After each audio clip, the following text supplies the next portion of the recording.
आई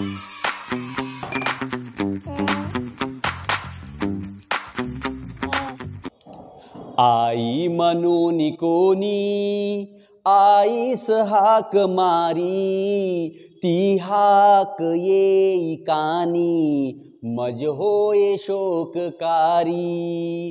नोहेच हाक माते मारी कुणी कुठारी, आई कुणा म्हणू मी आई घरी न दारी.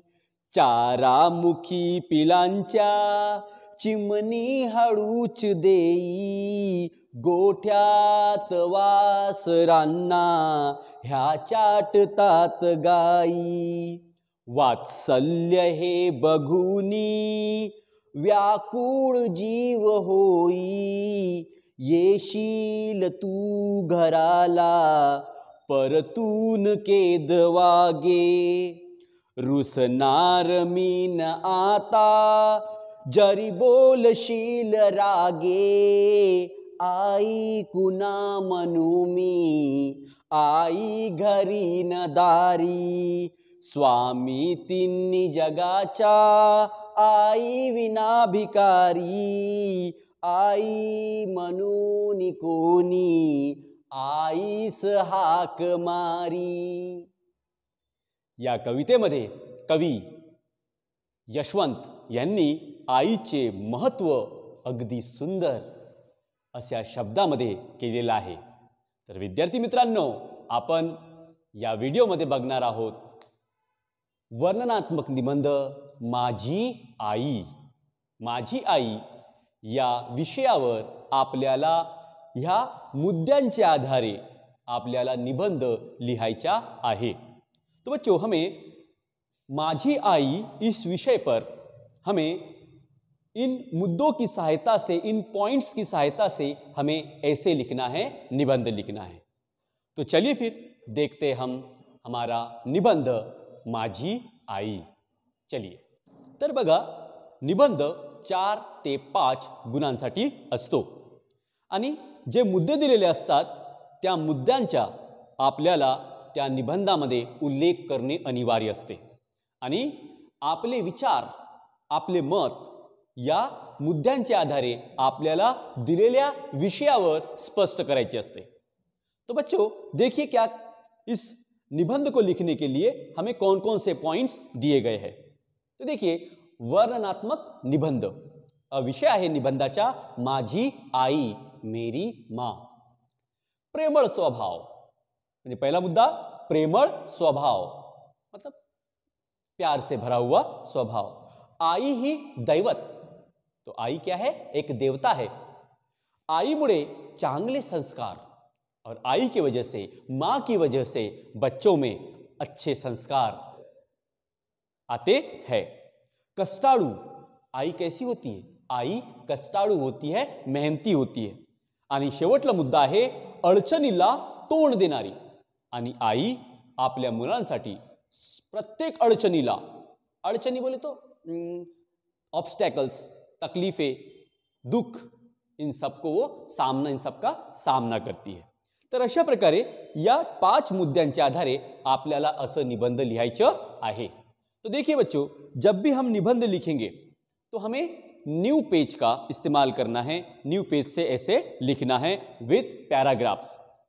तो देखिए, माझी आई, इस तरह से हम उत्तर लिखेंगे और माझी आई इसका टाइटल लिखेंगे, निबंध का विषय लिखेंगे.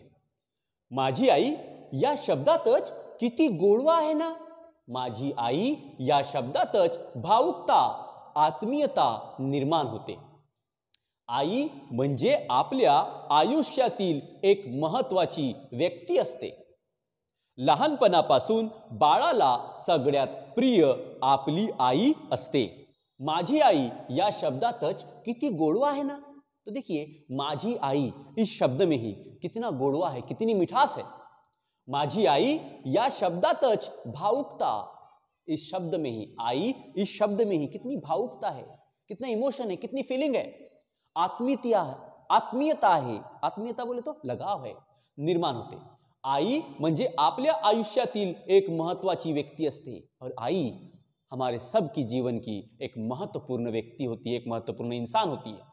लहानपणापासून बाळाला सगळ्यात प्रिय आपली आई असते और बचपन से ही सभी को सबसे प्रिय, सबसे अजीज अपनी माँ होती है.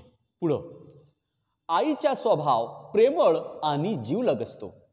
आई आणि मुलं यांच्यासारखा गोड नातं शोधूनही सापडणार नाही. ती बाळाला 9 महिने पोटात ठेवते.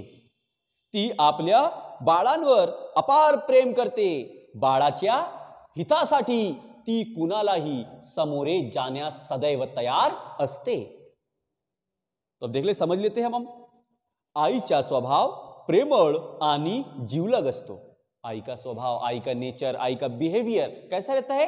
प्रेमळ रहता है, मोहब्बत से भरा हुआ, प्रेम से भरा हुआ होता है और जीवलग होता है. आई आणि मुलं यांच्यासारखा गोड नातं शोधूनही सापडणार नाही. और आई और बच्चे, इनके जैसा मोहब्बत से भरा हुआ, ममता से भरा हुआ रिलेशन कहीं आपको दुनिया में मिलेगा नहीं. ती बाळाला 9 महिने पोटात ठेवते. आई अपने बच्चों को, अपने बाळ को, अपने बच्चे को 9 महीने अपने पेट में रखती है.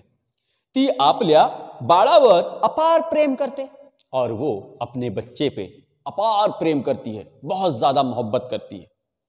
बाळाच्या हितासाठी ती कुणालाही सामोरे जाण्यास सदैव तयार असते और बच्चे के हित के लिए, बच्चे के भले के लिए वो किसी का भी सामना करने को हमेशा सदैव तैयार रहती है.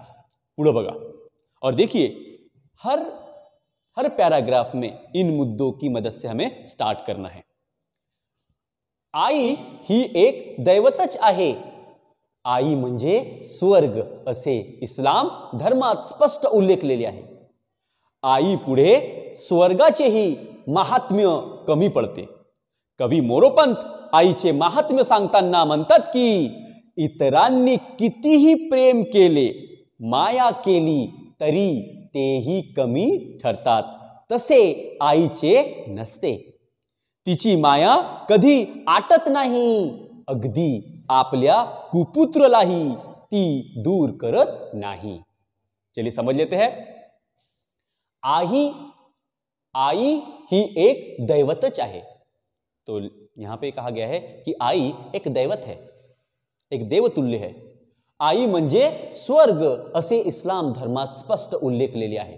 और इस्लाम धर्म में कहा गया है कि मां ये क्या है? जन्नत है, स्वर्ग है. आई पुढे स्वर्गाचेही महात्म्य कमी पडते. आई के सामने स्वर्ग, जन्नत का भी महत्व कम हो जाता है.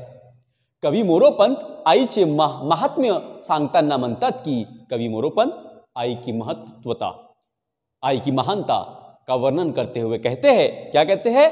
इतरांनी कितीही प्रेम केले, बाकी लोगों ने, दूसरों ने कितना ही प्यार किया, कितने ही प्रेम किया, माया केली, कितना भी मोहब्बत किया, कितनी माया की, तरी तेही कमी ठरतात, तसे आईचे नसते. तिची माया कधी आटत नाही, अगदी आपल्या कुपुत्रालाही ती दूर करत नाही. तो कवि मोरोपंत कहते हैं कि दूसरे कितनी भी हमसे मोहब्बत कर ले, कितनी भी माया कर ले, कितनी भी ममता कर ले, लेकिन वो उसमें कमी रहती है. लेकिन आई की ममता में, आई के प्रेम में कमी नहीं रहती. आगे कवि मोरोपंत कहते हैं कि ती आपल्या कुपुत्रालाही दूर करत नाही. और वो अपने कुपुत्र को, यानी बोलेंगे बदमाश लड़के को, बेकार लड़के को, वो अपने से दूर नहीं करती. वो सभी बच्चों को एक समान प्रेम करती है. चलिए आगे देखते हैं. बालपणी मुलांना जपणारी, त्यांच्यावर योग्य संस्कार करणारी म्हणजे आई. आई म्हणजे आपला पहिला गुरु. साने गुरुजी म्हणत, आई माझा गुरु, आई कल्पतरू. गुरुचे स्थान व्यक्तीच्या जीवनात उच्च असते, पण आईचे स्थान सर्वोच्च असते. आईची कुशी ही बालकांना चांगले संस्कार देणारे पहिरले गुरुकुल असते. चलिए समझ लेते हैं. बालपणी मुलांना जपणारी, त्यांच्यावर योग्य संस्कार करणारी म्हणजे आई। तो बचपन से ही बच्चों को संभालने वाली, उन पे उन्हें अच्छे संस्कार देने वाली कौन होती है? माँ होती है। आई म्हणजे आपला पहिला गुरु। आई हमारा पहला गुरु, हमारी पहली टीचर होती है। साने गुरुजी म्हणत, साने गुरुजी हमेशा कहा करते थे, क्या कहा करते थे? आई माझा गुरु, आई कल्पतरू। गुरुचे स्थान व्यक्तीच्या जीवनात उच्च असते, पण आईचे स्थान सर्वोच्च असते। अब यहां पे कहा गया है कि आई का जो स्थान है, आई की जो जगह है, यानी गुरु की जो जगह है वो उच्च होती है, लेकिन आई का स्थान हमारी जिंदगी में, आई की जगह जो होती है वो सर्वोच्च होती है, सबसे ऊपर होती है। आईची कुशी ही बालकांना चांगले संस्कार देणारे पहिले गुरुकुल असते।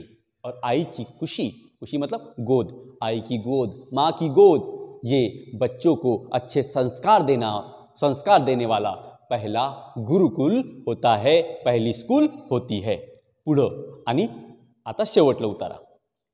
आई मुलांचे पालन पोषण करणाऱ्यासाठी सदैव कष्ट करते। ती मुलांसाठी सर्वच कष्ट करण्यास तयार असते।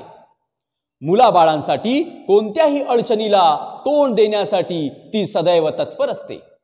स्वामी तिन्ही जगाच्या आई विना भिकारी। चलिए समझ लेते हैं। आई मुलांचे पालन पोषण करण्यासाठी सदैव कष्ट करते। और यहां कहा गया है कि आई अपने बच्चों का लालन पालन करने के लिए, उनका पालन पोषण करने के लिए बहुत ही मेहनत करती है, बहुत ही कष्ट करती है। ती मुलांसाठी सर्वच कष्ट करण्यास तयार असते, और वो बच्चों के लिए सभी प्रकार की मेहनत करने के लिए, हर तरह का कष्ट करने के लिए, कष्ट को सहन करने के लिए वो सदैव तैयार रहती है, तत्पर रहती है। मुलांबाळांसाठी कोणत्याही अडचणीला तोंड देण्यासाठी ती सदैव तत्पर असते, और बच्चों के लिए वो हर परेशानी को, हर अड़चन का सामना करने के लिए वह सदैव तत्पर रहती है। इसलिए कवि यशवंत कहते हैं, क्या कहते हैं? स्वामी तिन्ही जगाच्या आई विना भिकारी। कि दुनिया का सबसे अमीर इंसान भी होंगे, दुनिया की सारी दौलत भी अगर उसके पास होंगी, लेकिन अगर उसके पास मां नहीं है तो वो भिखारी ही है। इस तरह से बच्चों हमें ये संपूर्ण निबंध आई के ऊपर हम लिख सकते हैं। बच्चों अगर आपको वीडियो समझ आया है, निबंध अच्छा लगा हो तो आप इसे लाइक कीजिए, आगे शेयर कीजिए।